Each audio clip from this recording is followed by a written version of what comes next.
beef stew in the Ninja Combi using the Dutch oven. Let me show you how we did it.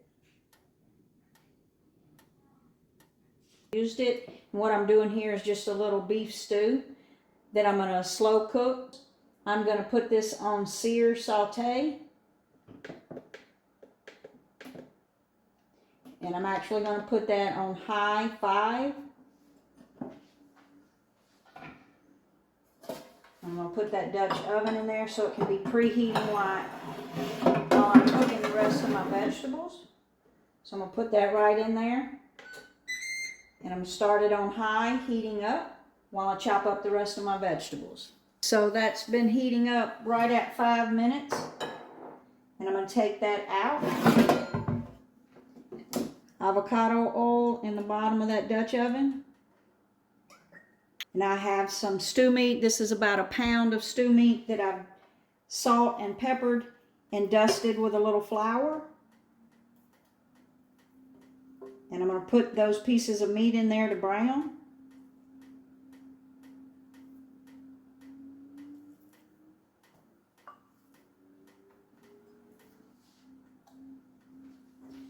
And I'm going to put that back in there. And continue to cut up my vegetables. After about 5 minutes, we're going to flip that meat so that we get it browned on all sides.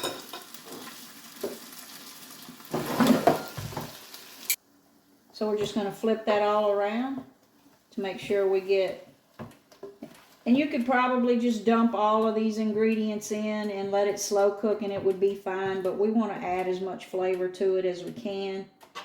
So I'm going to flip it over, cook it on that side, and then we'll add our vegetables.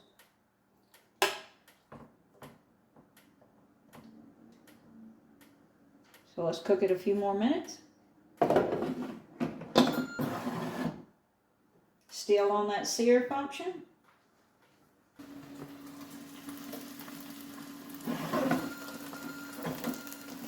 So you can see we've got that meat browned up nicely. Do now is add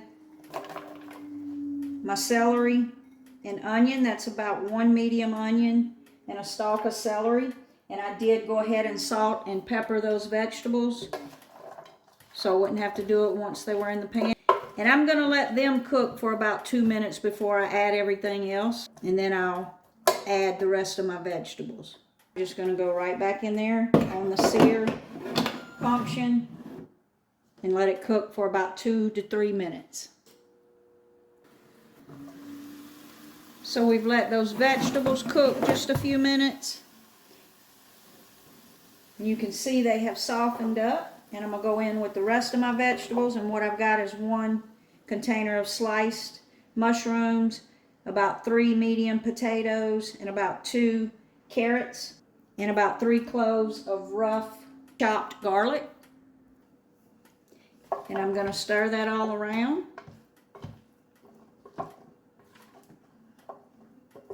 And again, we season this in every step. So everything in here right now has been seasoned with salt and pepper. Smells delicious already. And I'm going to start with about 2.5 to 3 cups of broth. So I've got 2.5 cups of broth here. Let's see what that looks like. So I'm going to add a little more broth, I think. So it's looking like about 3.5, well, let's just go on and put all 4 cups in there. So 4 cups of broth. I'm going to stir that all around. I'm going to add about a tablespoon of Worcestershire sauce, 1 bay leaf, and a couple sprigs of fresh thyme. And that thyme is really going to infuse into that stew. So we're going to, still on the sear function, I'm going to put that back into the combi and bring that up to a simmer before I put it on slow cook. So back in there we go, still on sear function. So I took a peep in there and it is definitely up to a simmer. So I'm going to hit stop. And then I'm going to go down to slow cook, and I'm on high. And the book says for beef stew 6 hours. I'm going to go 7 hours. Because I want to make sure that that meat is good and tender. So we're just going to let that cook for 7 hours. So this has actually been cooking just a little over 6 hours. And I have tested it, and that meat is nice and tender. So I'm going to go ahead and show you what we got. Look at that. It absolutely smells amazing. And we could probably just make some rice.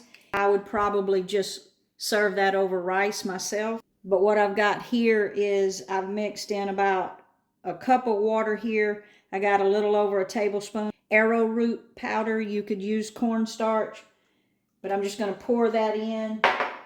And I'm actually going to put it back on simmer and let this simmer for about 15 minutes, maybe 10, 15 minutes, we'll see. You can see you really don't have to do that, but I am just going to tighten that up just a little bit to make it more like a gravy. But it smells absolutely amazing.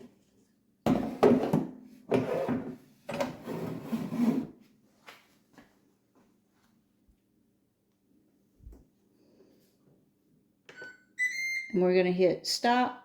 We actually turn it off and turn it back on. Put it on sear. We're going to go on number 5 on high.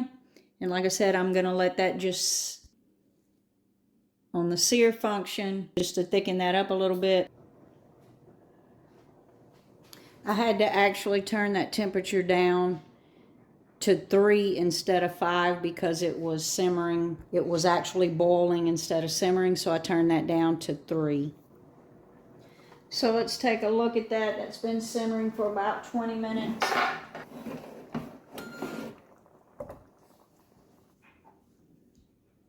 And you can see that has thickened up and is ready to serve. So that Dutch oven works really well, and I tested that meat. It's good and tender. I probably could have stopped this an hour before I did, but I just got busy doing other things and let it go. Like and subscribe to see more recipes with the Dutch oven in the Ninja Combi.